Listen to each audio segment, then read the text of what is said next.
Do I look old? Chu Shu touched his face. Only then did he realize that the chaotic killing earlier had caused his face to be covered in blood. Like a demon, his appearance was completely unrecognizable. Well, for the sake of your beauty, I forgive you. Chu Shu shook his head, controlled the hellfire, and burned the blood off his face. Then he looked at Baron Strucker. Now I'll give you a chance. The ritual has been prepared for you. Summon the shadow demon and tell it about your situation. How much power you can obtain from it depends on your ability. Chu Shu ordered the shadow soldiers to step back, clearing a path for Baron Strucker to go to the sacrificial chamber. Do you want me to summon the Lord of Shadows, to gain power and then come back to fight you? Baron Strucker was a bit confused, thinking he had misheard. Until he saw Chu Shu nod, then he understood it was true. Go. Whether you can live to see tomorrow's sun depends on how much power you can borrow today.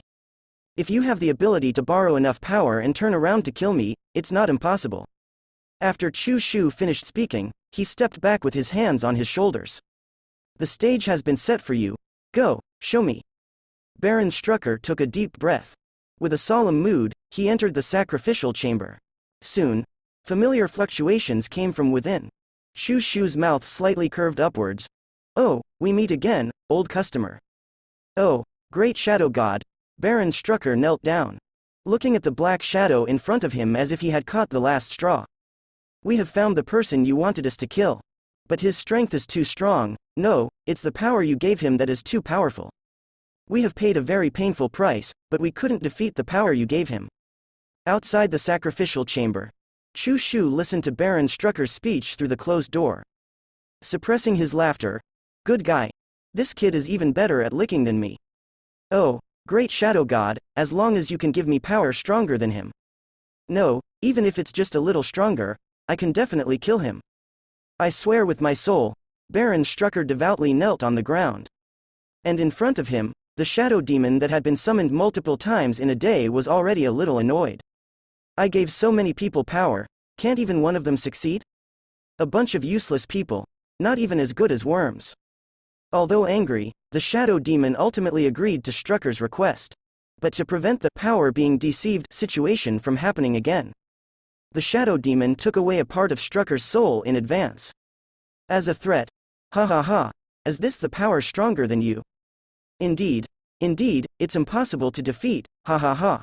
When Baron Strucker's arrogant laughter came from the sacrificial chamber, Chu Shu knew, it was a success, indeed. The next moment, Chu Shu sensed a surge of shadow energy in the sacrificial chamber that could rival his own. Even larger than the energy within his own body. Not easy, this stubborn old rooster finally gave in once. Chu Shu looked at the sacrificial chamber with anticipation. Soon, Baron Strucker, enveloped in darkness, walked out. This power was too immense. Immense to the point where Baron Strucker felt like he was above heaven and earth, unparalleled. In simple terms, he was bloated, hee. Chu Shu, right? You could have killed me directly, but you made a foolish mistake. Strucker's expression was ferocious. No more trembling and fearful demeanor from before. Oh, is that so? Chu Shu couldn't be bothered to explain to Baron Strucker. Anyway, the plan was already successful, it was time to reap the fruits. And so, Chu Shu took the initiative to launch an attack. Do you think I'm still the same as before? Seeing that Chu Shu dared to attack him, Baron Strucker roared in anger. Half of the surrounding shadows began to break free from control. Regarding this, Chu Shu was not surprised at all. The energy within Baron Strucker's body, although chaotic and impure, was abundant. It was even slightly more than the dark energy within Chu Shu's body. Ha ha ha, is this how it feels to slaughter my soldiers earlier? Indeed, very good. Looking at the shadow soldiers surrounding him, which were almost the same in number as Chu Shu's, Strucker laughed recklessly. After laughing, facing Chu Shu's attack, Strucker directly disappeared into the darkness, preparing to use the elusive nature of shadow energy for a surprise attack. But the next second, Chu Shu slapped him out of the darkness. What are you thinking? You think you're the only one with shadow energy? Chu Shu's slap left Baron Strucker somewhat confused. Having just obtained immense power, he was still in the phase of inflated character due to the surge in strength. But this slap directly deflated his inflated phase. Strucker's words were not finished when Chu Shu rushed at him again like lightning. Strucker was now somewhat panicked. In the haste of the battle, he hadn't had time to adapt to this power and couldn't fully utilize the true potential of shadow energy. However, even if he fully mastered shadow energy, at most, he could only reach a stalemate with Chushu.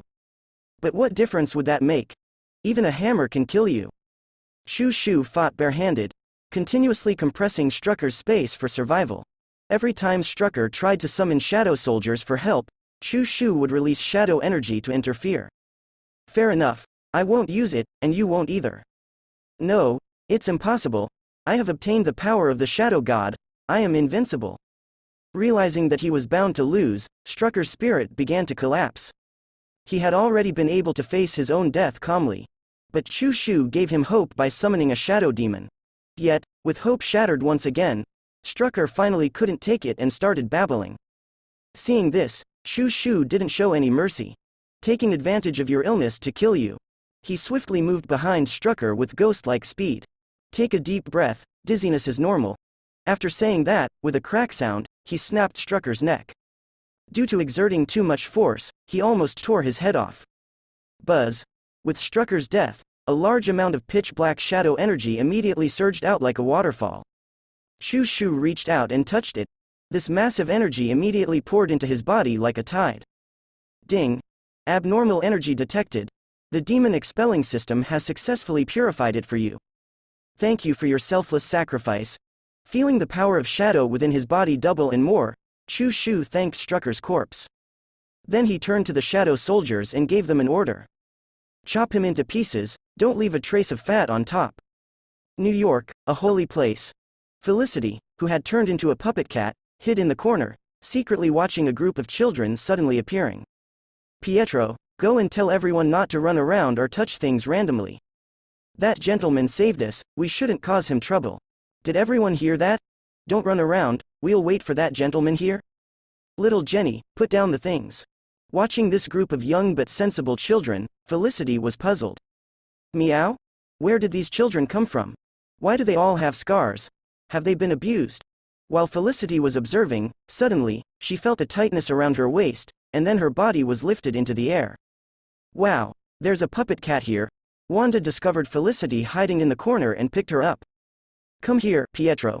Doesn't this look like the puppet cat our mother used to raise when we were young? Wanda excitedly called Pietro over.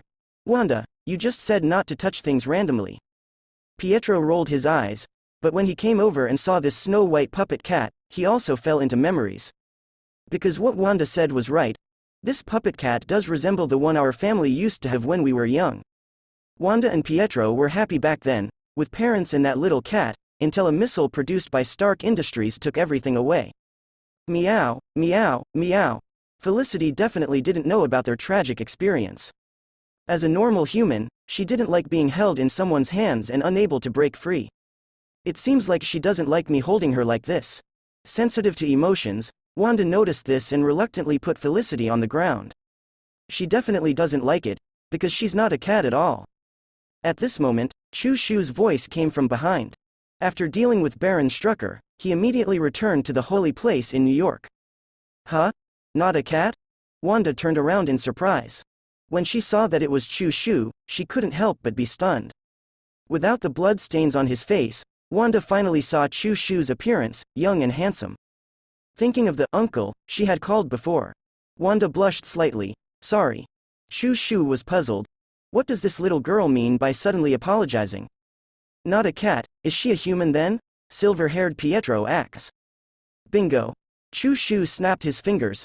He took out the handy guide to practical magic for beginners from his belt and pretended to read it. Well, cut off the cursed person's nose, drill with an amethyst. Then take a caterpillar and put it in the cursed person's ear, let the caterpillar crawl in. As Chushu recited one by one, Felicity, who had turned into a puppet cat, was already scared and dared not move. With two round blue eyes, she looked at Chushu in horror, tears the size of beans streaming down. Now you're scared, huh? Will you dare to touch things randomly in the future? Meow, meow, meow. The puppet cat shook its head frantically. Seeing this, Chushu took out a card and drew an exorcism pattern on it, then threw it onto the puppet cat. The demon expelling encyclopedia not only has the ability to banish demons from other dimensions, but also easily dispels curses.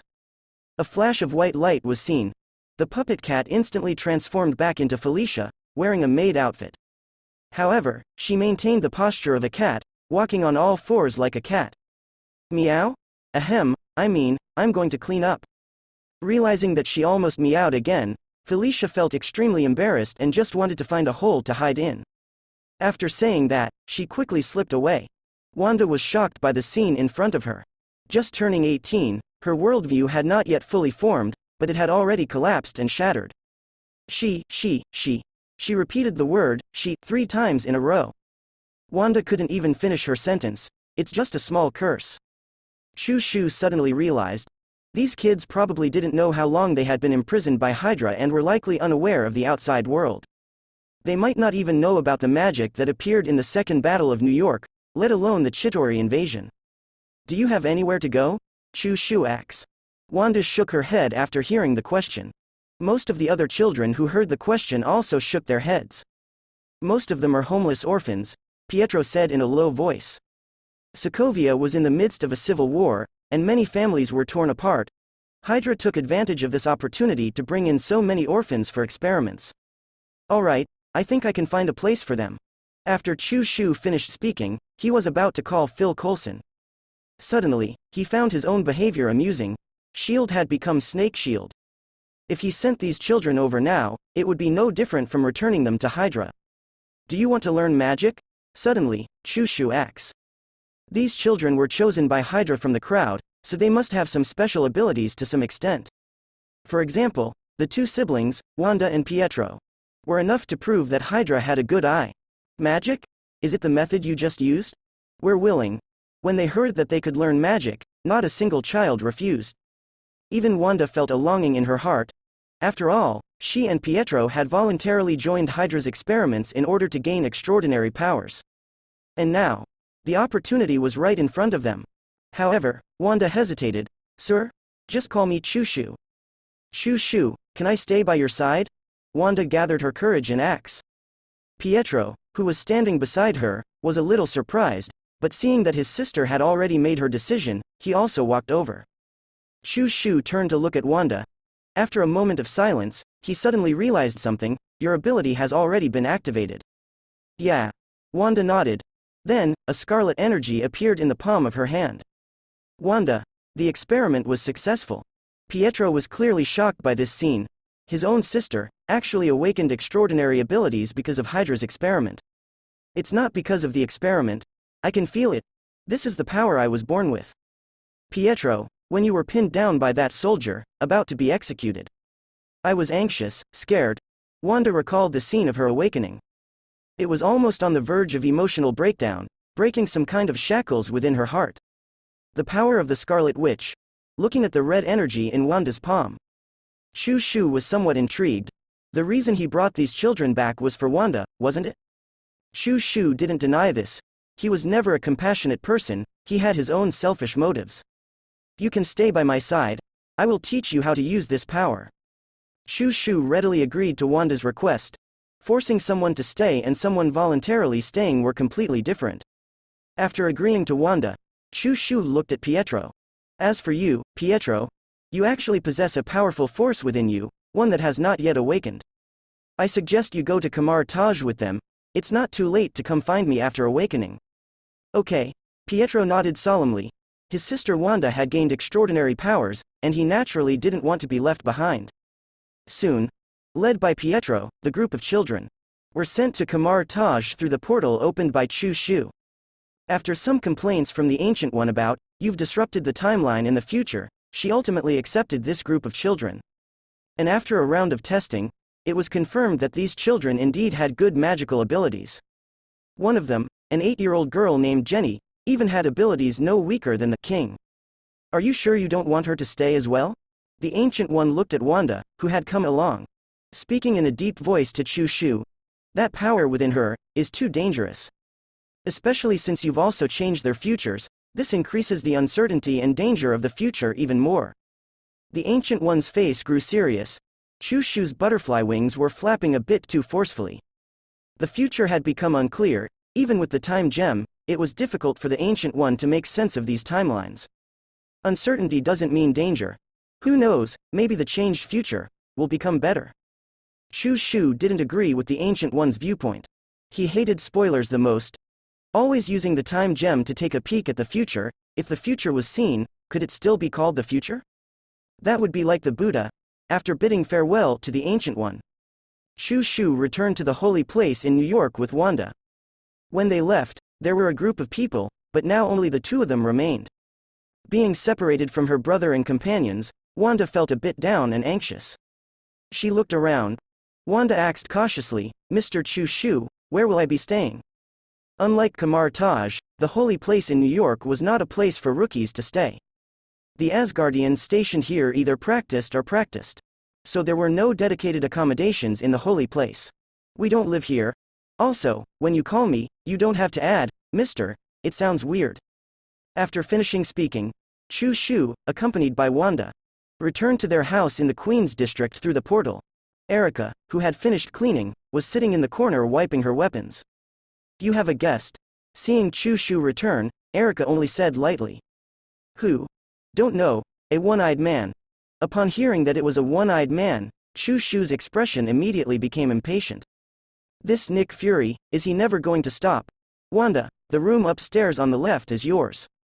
After settling Wanda in the room next to his own, Chu Shu went to the door with a gloomy face.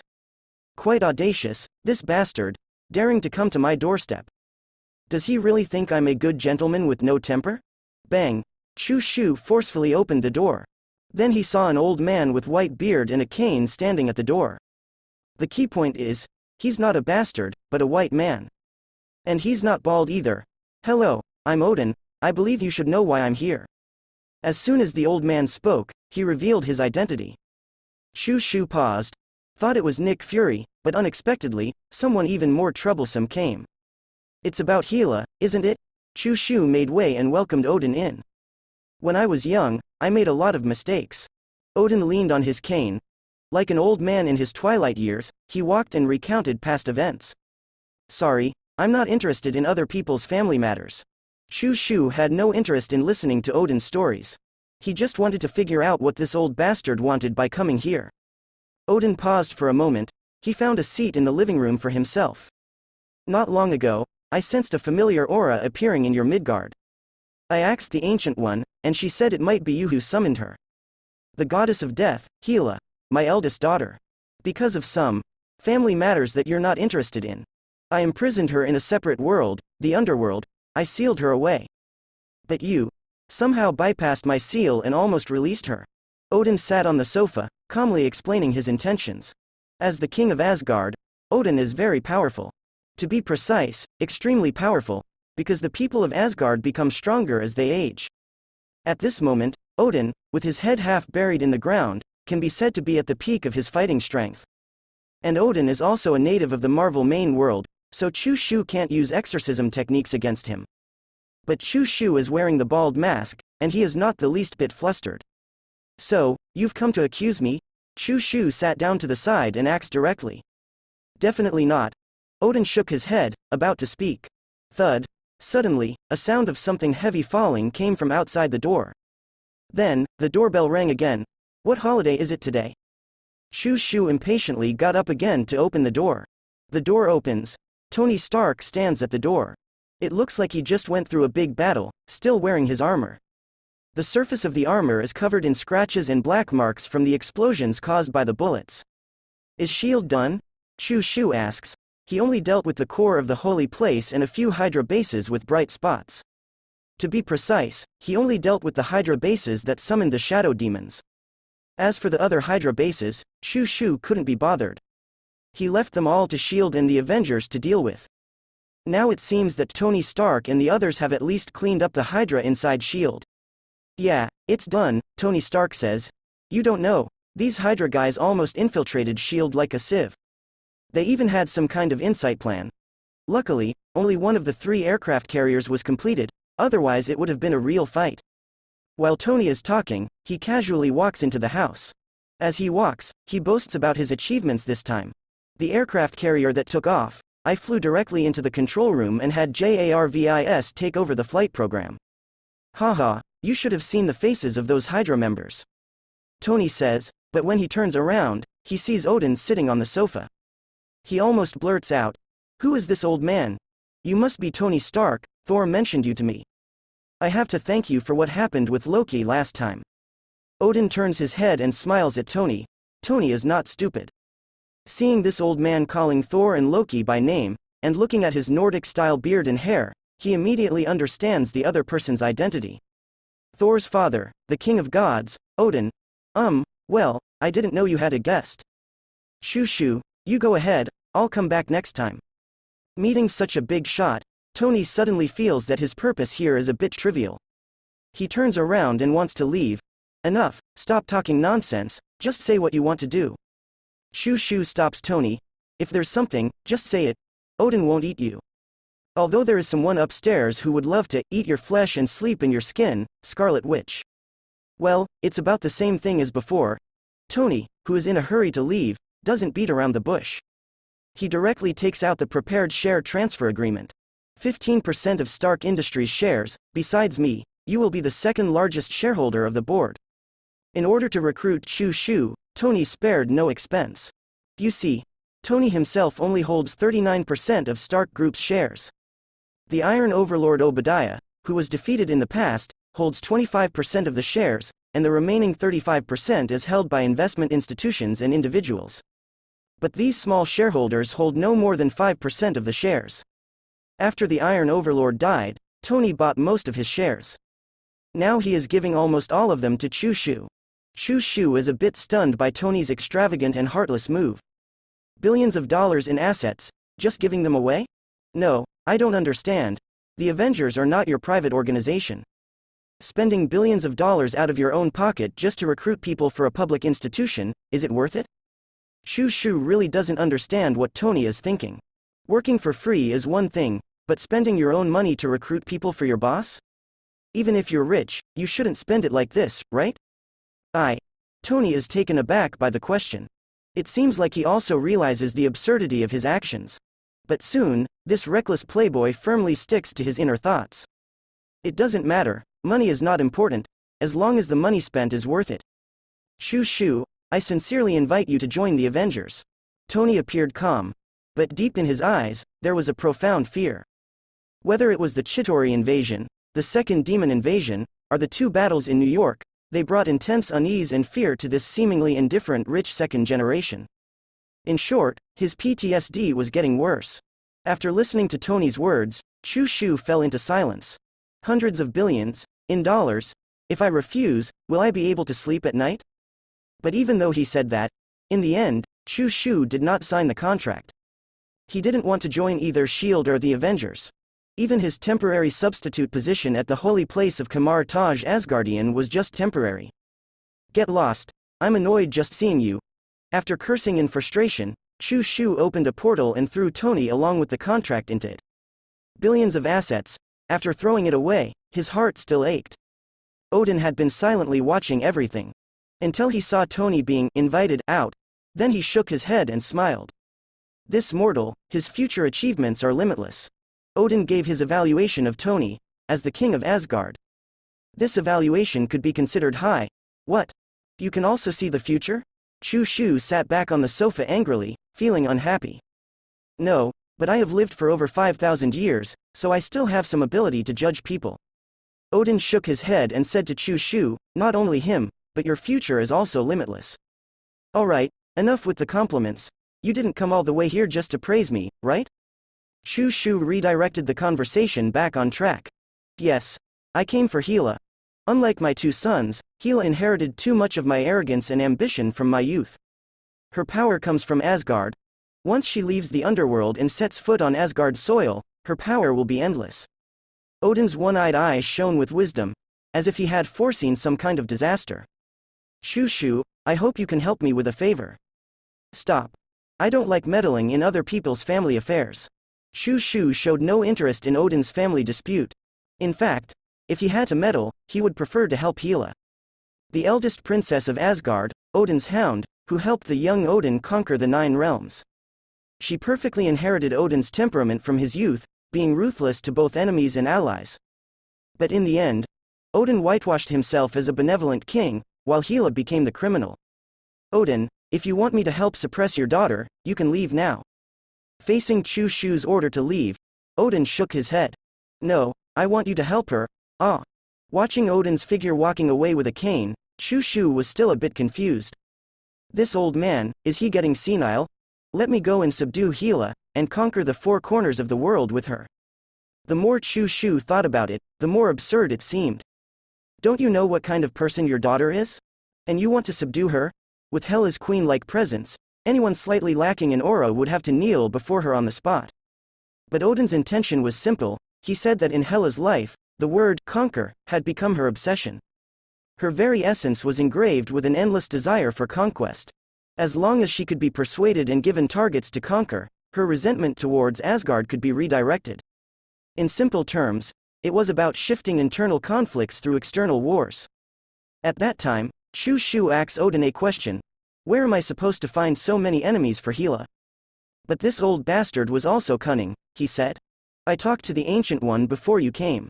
From what I understand, have you offended few enemies now? Instead of waiting for them to invade Earth one by one to find you, it's better for you to take Gila and conquer them first. Chu Shu had to admit, what Odin said made sense. Especially with the increasingly fragile dimensional barrier. Instead of waiting for enemies to frequently come knocking, it was better to take the initiative and solve it once and for all. After all, the passage was two-way. If the enemy could come over, so could they. And, who knows, maybe in the process of fighting, they could become Dimension Lords themselves. But the only problem is, how the hell do I bring a ruler of hell under my command? Chu Shu shook his head and turned back into the house. As soon as he entered, he saw Wanda standing in the living room with a conflicted expression, wanting to speak but hesitating. Chu Shu didn't need to guess what it was about. Is it because you just saw Tony Stark? Yeah? Wanda's eyes were slightly red, and she gritted her teeth and said, he made the missile that killed my parents. Chu Shu knew that Tony was probably innocent. That missile was most likely sold to both sides by Obadiah Stane, the ironmonger, in secret.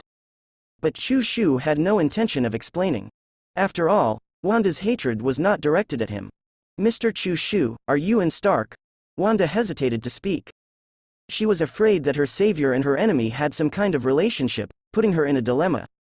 Don't worry, it's fine. But before you seek revenge on him, let me know so that I can short Stark Industries stocks in advance. Chu Shu half-jokingly said. When Wanda heard this, the stone in her heart finally fell. A smile appeared on her face. Thank you, Mr. Chu Shu. Never mind. Call me whatever you want, just don't call me, Uncle, anymore. Seeing that Wanda still called him, Mr., Chu Shu didn't bother to correct her. And he didn't know if it was due to her growth experience or something else, but this girl seemed a bit insecure. Always placing herself in a very low position. Well, after saying that, he walked towards the kitchen. It seemed like she was trying to take over the job of the two cleaners preparing dinner. But Wanda obviously didn't succeed, because when Felicia saw her job being taken away, she rushed into the kitchen like a startled cat and pulled Wanda out. Little sister, leave this kind of thing to me from now on. Please don't compete with me, Felicity said while secretly observing Chu Shu's expression outside. Seeing that the other party completely ignored this side, she breathed a sigh of relief. Sister, why are you so afraid of Mr. Chu Shu? He's obviously a good person, and he even helped you lift the curse. Wanda blushed as she looked at Felicity. Her figure was too amazing. Even she, a girl, felt her face turning red just by looking at her. Young sister, you just arrived and don't understand the situation, so. Cough. The black cat was interrupted before finishing her sentence. Suddenly, a light cough came from outside, scaring the black cat into silence. While the black cat and the others were preparing dinner, Chu Shu chose to go out alone and relax in the community. He had killed enough people today, he needed to sort things out. Chu Shu's impressive performance at the Sokovia base was not an exception. Using teleportation magic, Chu Shu visited all the major Hydra bases in one day. He killed not just 1,000, but several hundred people. Unfortunately, the same operation was not successful in other places. Only Baron Strucker successfully allowed Chu Shu to reap a wave of benefits from the Shadow Demon. I wonder what level of power I have now. Marvel's power classification is relatively broad. From weak to strong. In order, there is surface level, level universe, god level, level single universe, multi-universe level, almighty universe level, and so on. Ignoring the absurd ones at the end, the main power classification is actually 3. Surface level, also known as level planet, the power gap at this level is the largest. The weak ones include Captain America, Black Panther, Black Widow, Hawkeye, and others, while the strong ones include regular Hulk, early Thor, and so on. Above surface level is level universe. This level is generally referred to as interstellar warriors. Characters like Captain Marvel, later stage Thor, and Thanos without the gauntlet belong to this level. Level universe characters have the ability to easily destroy a city. And above level universe is God level, also known as level Godfather. The Ancient One and Odin are both at this level. Once they reach this level, they become a deterrent existence. Level Godfather rarely fights at full strength because a slight mistake could destroy a planet. If we follow this classification, I should now be firmly above surface level and have reached level universe, which is an interstellar warrior. Shu pondered briefly. He felt that he could be classified as level universe. Especially after absorbing the power borrowed from Baron Strucker, his shadow energy doubled. If he were to release his shadow energy without reservation, Shu's dark domain would be enough to envelop a city. With a wave of his hand, he could summon a legion of shadows. But why do I not feel that I'm so powerful? Shu shook his head. It seems to be a matter of perspective. He was always with the Ancient One, Odin, or the Lord of Hell, and other big shots. It made him look down on even level universe. Just as Shu was considering whether he should find a few small characters to bully. A familiar voice suddenly came from ahead. Don't come any closer, I warn you. Shu looked in the direction of the voice. He saw a familiar figure being blocked by 2 hooligans at the entrance of an alley. Gwen? Shu felt a hint of surprise. A damsel in distress? He actually stumbled upon such a cliché copyright plot? Unfortunately, it hasn't been long since Shu's accident. The opportunity for him to be a hero and save the beauty disappeared in an instant. Only the sound of fists and feet colliding could be heard in the alley. Afterwards, Gwen came out with her backpack as if nothing had happened. HMPH, I warned you. Gwen had a smile on her face. A look that said, I'm amazing, who told you to offend me? Then she turned her head, and saw Shu standing behind her with a strange expression. Shu? What are you doing here? Gwen was startled. She quickly adjusted her clothes and tried to look like a good girl. I live nearby, Shu said. He glanced into the alley. The 2 hooligans were lying on the ground in a mess, sleeping soundly. Shu, let me explain. Things aren't as you saw. Gwen wanted to explain. But Shu's words exploded in her ears like thunder. Gwen, you've gained super abilities. How did you know? Gwen instinctively asks. Then she immediately started babbling and explaining. No, I haven't. I'm sorry, I should go. Gwen turned to leave, but Shu grabbed her wrist. Sorry, Shu, I really have to go, Gwen said, trying to break free. But she found that she couldn't pull her wrist out of Shu's hand. Wait. Gwen realized something was wrong. She had tested before and could bend a steel pipe with her bare hands. But now she couldn't break free from Shu's grip with just one hand. Gwen realized something. She looked up in shock. Yes, it's just as you thought, Shu nodded. So you were bitten by a spider too? You're a demon hunter. On the way back, Gwen's face was full of shock. I still have your illustrations on my computer. Well, it's just what you look like after becoming a demon. To be honest, it's a bit scary. Gwen leaned closer to Shu, as if trying to see the shadow of a demon through his appearance. But obviously, she couldn't see anything. When were you bitten? Shu pressed Gwen's head down with one hand. It was a few days ago. The school organized a visit to Osborne Industries laboratory. The spot was originally Peter's, but then, Gwen turned to look at Shu and continued. After the second New York battle happened, Peter and his family were evacuated, so he gave me his spot. Listening to Gwen's explanation, Shu noticed the key point. You mean, you didn't originally have this spot? Peter gave you his spot? Yes, Gwen nodded. Shu felt a little numb. He had underestimated the butterfly effect. From Gwen's story, it was clear that in a normal timeline, there should only be one Spider-Man in this world, Peter Parker.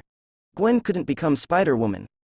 But now, Peter Parker had clearly missed the opportunity to become Spider-Man.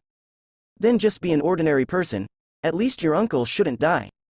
Although Chu Shu felt a bit regretful about the disappearance of little Spider-Man, he also felt that it might be a good thing, because no matter which version of Peter Parker, once he became Spider-Man, his uncle would have to die, hence the saying, "Uncle sacrifices, boundless power."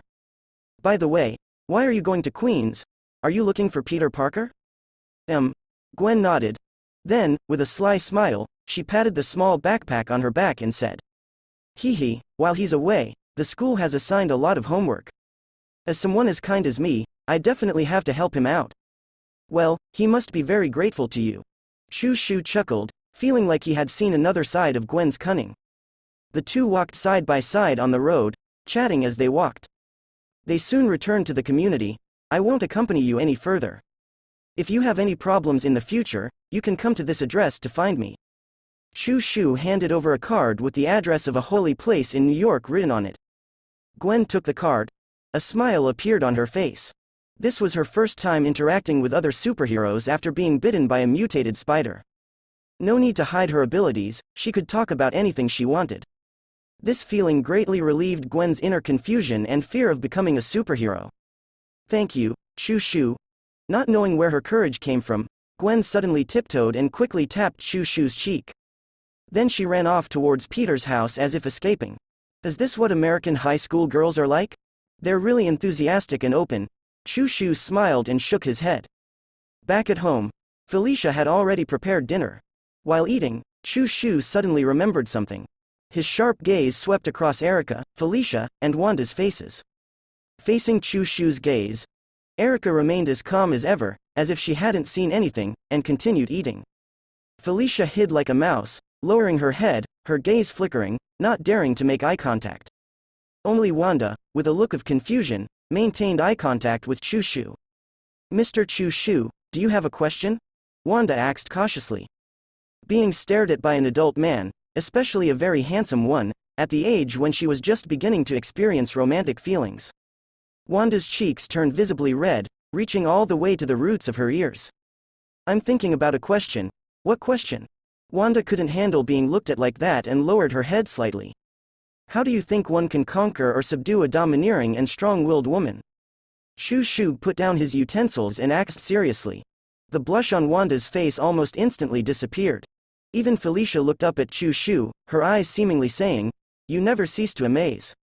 In front of a young girl who clearly has a crush on you, you're talking about conquering other women? And you even ask her for advice? What advice? Advice to stay single for the rest of your life." Felicia had 1,000 sarcastic remarks in her heart, but she didn't dare to say a word. "What are you all thinking? When I say conquer, I mean to recruit her as a subordinate, someone who can help me in fights." Chu Shu noticed the change in everyone's expressions and quickly explained. Upon hearing this, Wanda finally breathed a sigh of relief. Although she herself didn't know why she was so nervous just now. "But I've never had any contact with this type of woman." Wanda shook her head. In the past, she was either a lab rat or wandering around, barely getting enough to eat. Let alone a queen-like woman, she had hardly interacted with any normal people. "Don't look at me, I'm not that type either, I'm easy to pursue." Just as Wanda and Felicia both expressed their helplessness, Erica, who had been silently eating her meal, suddenly spoke up. The more domineering and strong-willed a woman is, the more obvious her vulnerability becomes. As long as you find her weak point, she will collapse with a single blow. In the next few days, Chu Shu almost commuted between New York and Kamar Taj every day. Once he goes to the underworld and faces the local Gila, he doesn't know if the exorcism system will work. Just in case, Chu Shu decided to become a sorcerer. First, he learned a few high-level magic spells. Then he tried to involve the Ancient One. Here we go again? As soon as he entered the Kamar Taj library, Wang saw Chu Shu and sighed. "You might be making another wasted trip today. The Ancient One has been avoiding you, but Mordo has been looking for you. He has heard about the situation in the spirit prison." Wang allowed Chu Shu to enter the area where high-level magic spells were stored. "Find whatever magic you want to learn. After you're done, put it back where it belongs." Afraid of being targeted by Chu Shu, after saying that, Wang left the library without looking back. Is the underworld really that scary? What's wrong with accompanying me on a trip? Chu Shu was quite dissatisfied, although he hadn't officially joined Kamar Taj and become a secret magician. but he had been learning with them for a few days. Roughly speaking, that makes them fellow disciples, beloved relatives, and brothers. Now they don't even want to help with a small favor. If all else fails, I'll go to Asgard and find Odin. After all, he's the one who asked me. Chushu put a magic book back on the shelf. He had learned a lot of life-saving magic in these few days. Like the Shield of Seraphim, the Form of Achin, and most importantly, the Mirror Dimension. These magic spells all have one thing in common: they are all universal and don't require specific energy. Because the magic spells that require specific energy, even if Chushu learned them, would be useless. For example, the famous Hog's Ancient Body. This magic spell must use the power of the Trinity of Vishanti, the ancient god Hog. Now even if I can't defeat Gila, it shouldn't be a problem to retreat safely. Chushu rubbed his chin. Sun Tzu's Art of War mentions, a skilled warrior first ensures he cannot be defeated. Chushu wants to make sure he stands in an unbeatable position before entering the underworld to find Gila. That's why he wants to involve the Ancient One. Who told her to tell Odin everything, Elder? After leaving the library, Chushu went straight to the Ancient One's training place. Pushing the door open, as expected, there was no one inside. But the eye of Agamotto was shining brightly on the middle shelf of the training room. Is it for me? This kind of treasure is placed here unguarded. It's obviously meant for Chushu to take. Chushu didn't hesitate. He took it and left, afraid that the Ancient One would suddenly appear and change her mind. Passing through the portal, Chushu returned to the holy place in New York. He touched the eye of Agamotto still hanging around his neck. Okay, now there's nothing to worry about. Forget about Gila, nothing can be brought over now. With the eye of Agamotto, Chushu immediately started testing it excitedly. First, he did the same as Doctor Strange in the movie. He randomly picked a fruit and took a few bites. Then he placed it on the table. Then he activated the eye of Agamotto and used the power of the time gem to restore it. Sure enough, just like in the movie, after a green light flashed, the bite marks on the fruit quickly disappeared. Pa! This is unreasonable. Just then, Chushu suddenly spat out a piece of fruit from his mouth. Looking at the intact fruit next to him, isn't this making something out of nothing? He originally thought that the time gem's reversal would make the fruit he ate disappear. But the result was that the fruit generated out of thin air completed the fruit. No wonder they always say not to misuse the time gem. This thing would make Newton come back to life in anger. Chushu finished speaking. Just as he was about to put away the eye of Agamotto, Wanda's voice suddenly sounded from behind. Mr. Chushu, is this also magic? These few days, Wanda has been training her own ability. Because Chushu knows that Wanda's ability is actually origin magic power, so his guidance to her is basically a direct copy of Kamar Taj's secret magic. But there are still differences between the two. And the differences are significant. The magic of the sorcerers of the secret arts is power they cultivate or borrow. But Wanda's origin magic power comes from within her body. She doesn't need to cultivate it, she just needs to slowly develop it. It's similar. Chushu turned around and looked at Wanda, suddenly having a thought.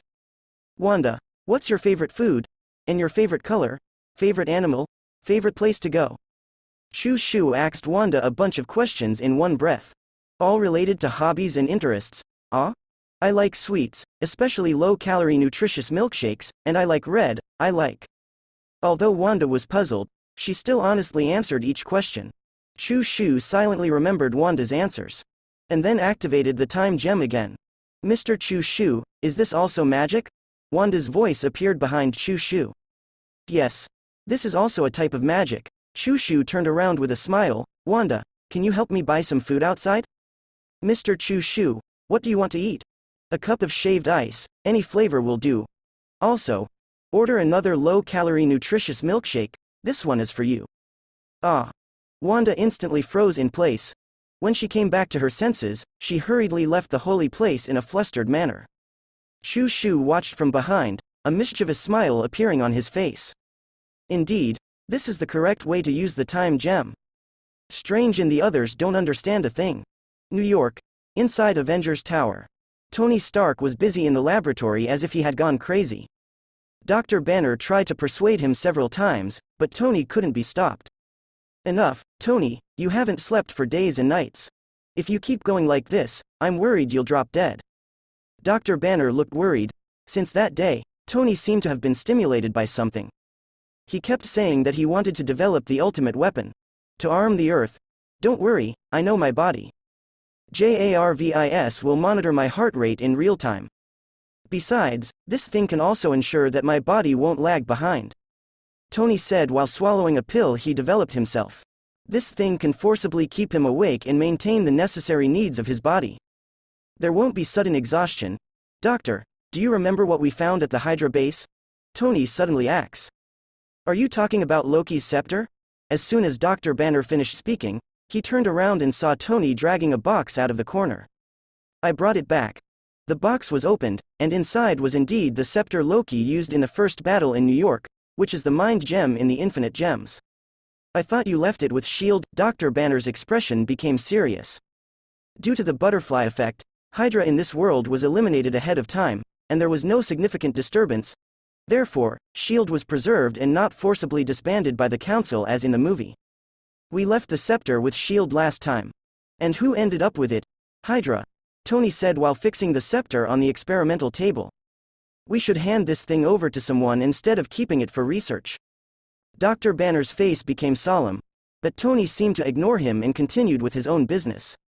Do you remember the Ultron plan I mentioned to you? I think it's coming true. Tony waved his hands, and immediately a holographic projection resembling a human brain neuron appeared in front of them. This is. Dr. Banner was slightly stunned, then reacted. This is the gem on the scepter, bingo. Here's another chance for you. Guess what this thing is doing? Tony looked at the holographic projection in front of him with obsession. It seems to be thinking.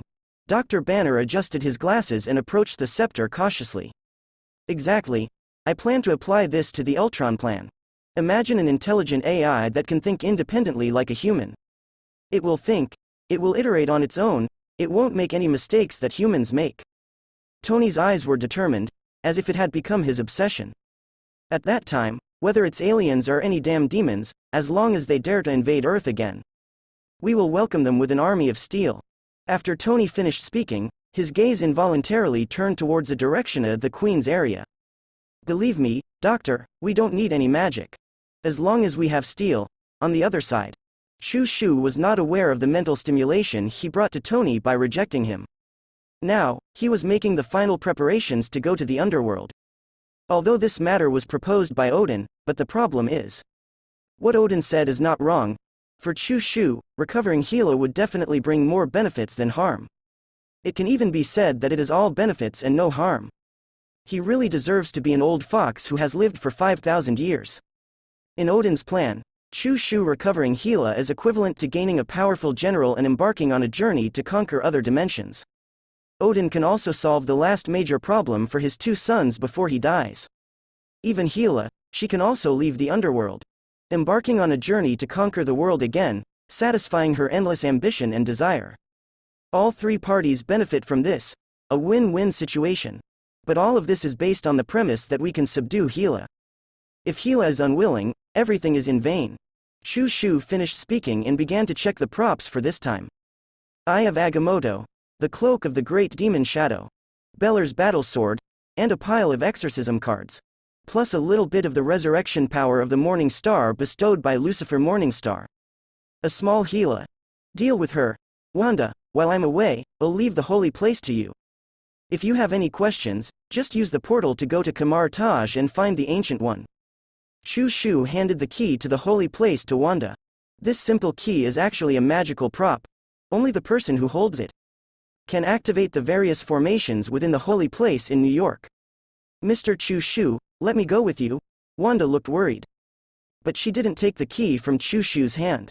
Do you know what kind of place that is? The underworld? We usually use two words to describe the people who go there: gambling monsters. Oh no, undead. The souls of every deceased Asgardian will go to the underworld. Living beings cannot leave from there at all. Shu finished speaking. Wanda's worry in her eyes not only didn't decrease. Instead, it became even more fearful.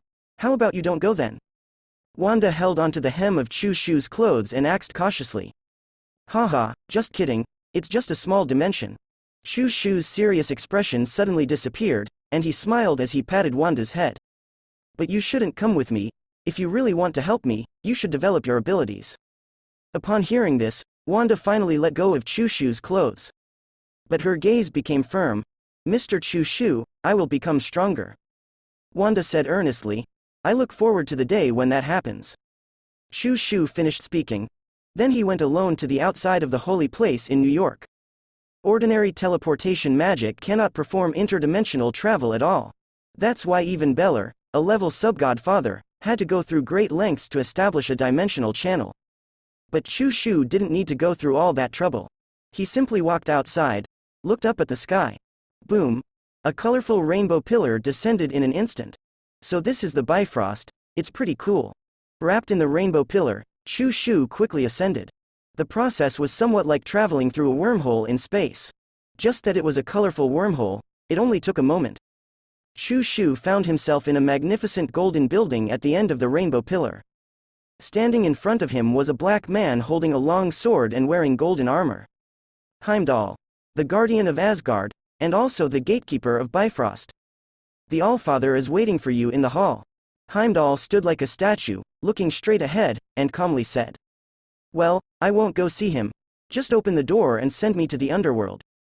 The Allfather has chosen an artifact for you from the Asgardian treasury, hoping that your journey will be smoother.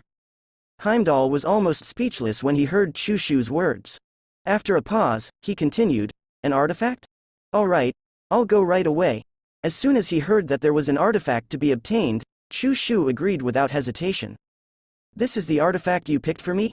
Inside the Asgardian palace. Chushu once again met Odin.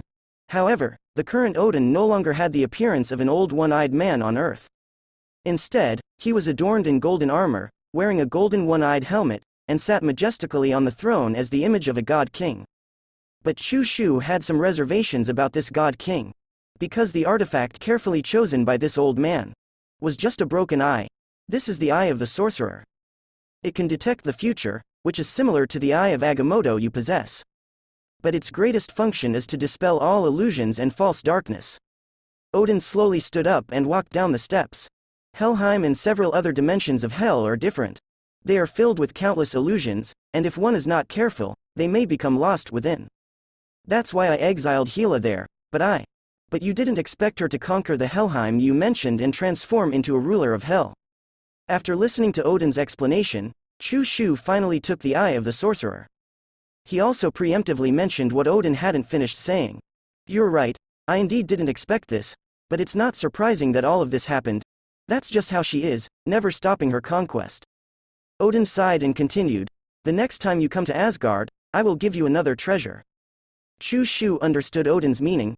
In other words, after the matter is resolved, there will be a generous gift. Provided that the matter is resolved. After bidding farewell to Odin, Chushu wandered around Asgard once again. Unfortunately, Asgard was too vast. After going around in circles, not to mention encountering the foolish Thor. He didn't even come across any of the named characters from the movie. What a pity. I had hoped to meet Valkyrie or Enchantress Amora. After sighing, Chushu returned to the Bifrost. Heimdall remained as motionless as a statue, loyal as a gatekeeper. The gate to the underworld is open, be careful. After Heimdall finished speaking, he inserted his sword into the activation switch of the Bifrost. After a series of operations, the familiar rainbow pillar burst out from one end of the magnificent structure. By the way, Heimdall, if I call for you in the underworld, can you bring me back? Chushu casually asks. No, my eyes can see far, but Helheim happens to be one of the few places I can't see. Heimdall earnestly explained. Chushu listened and didn't ask any further, turning around and entering the Bifrost. After a moment, when the dazzling light of the Bifrost gradually dissipated, Chushu opened his eyes once again. Before him was a misty world.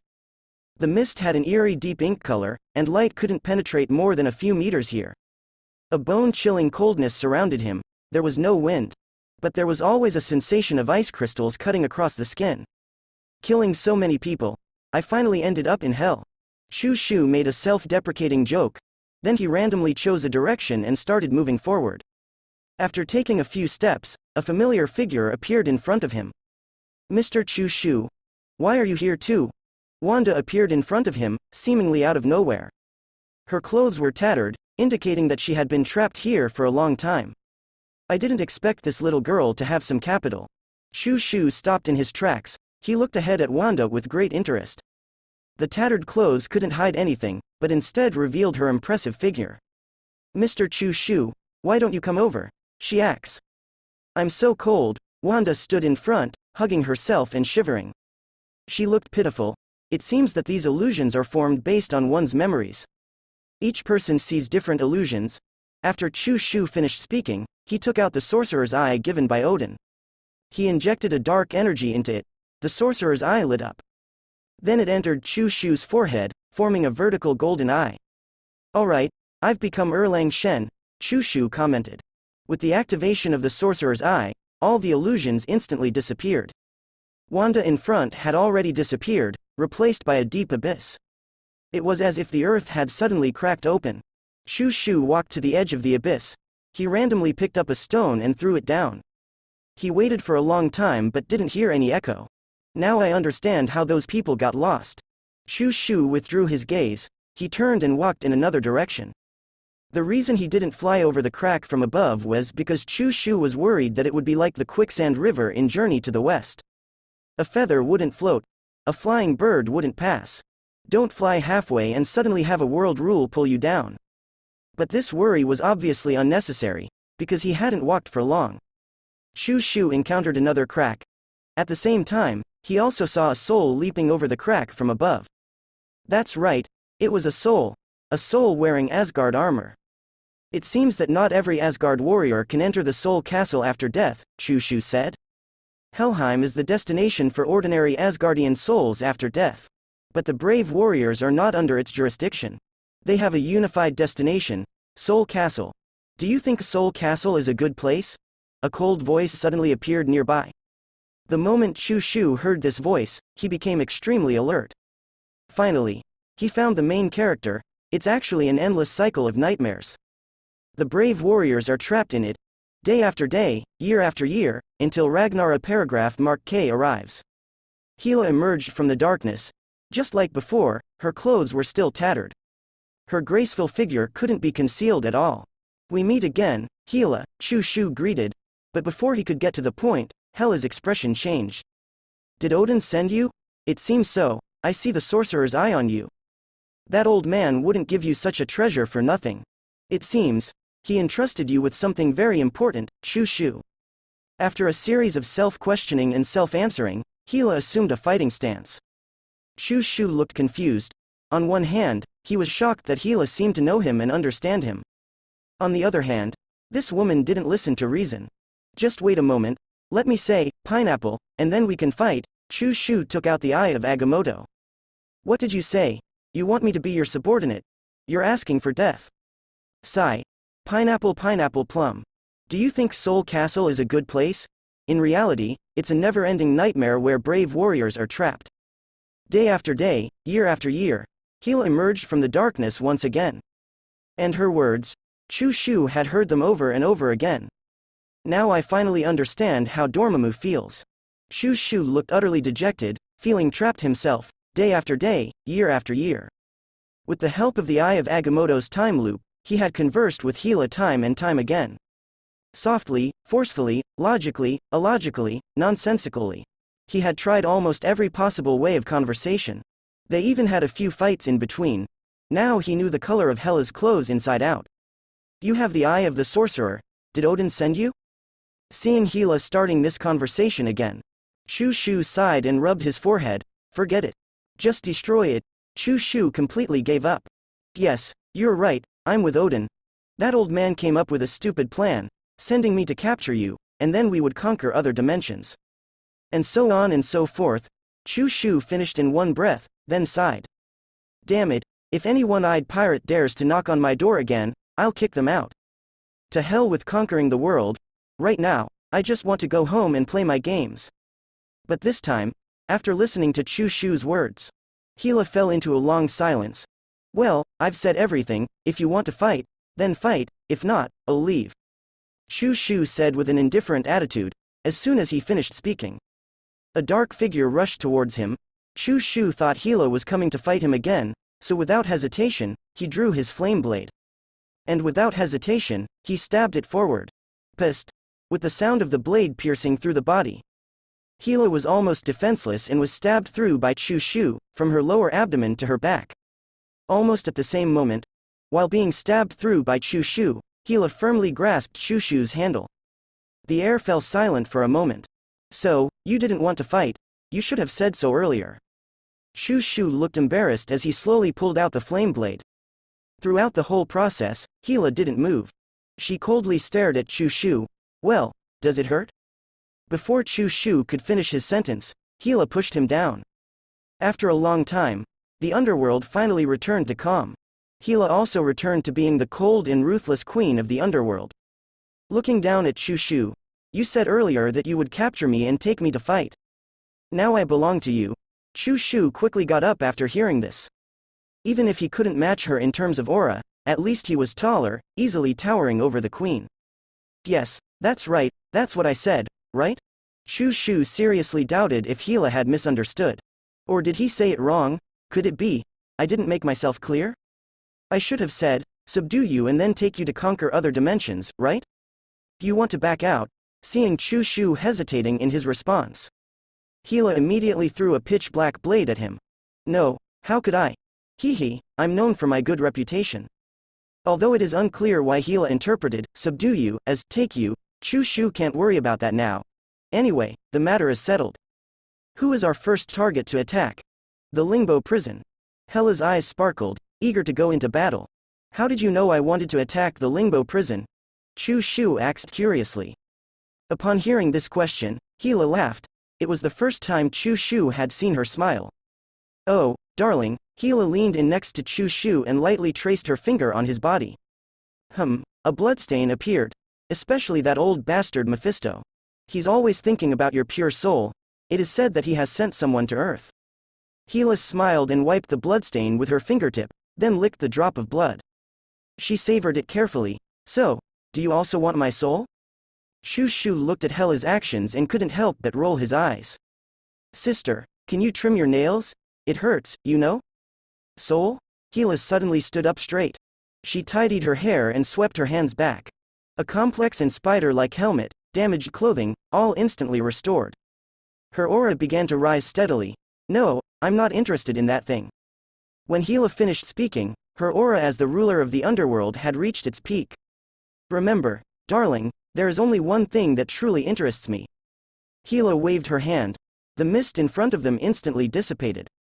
Their field of vision extended to the end of the earth. On this suddenly clear land, countless undead soldiers were arranged in rows. Wearing either worn-out or brand-new Asgard armor. Holding swords or spears, densely packed. Like a thorny metal jungle covering the earth. Give the order, my dear. Let us begin this never-ending war. Hila took a step back. She gracefully performed a noble gesture towards Chushu.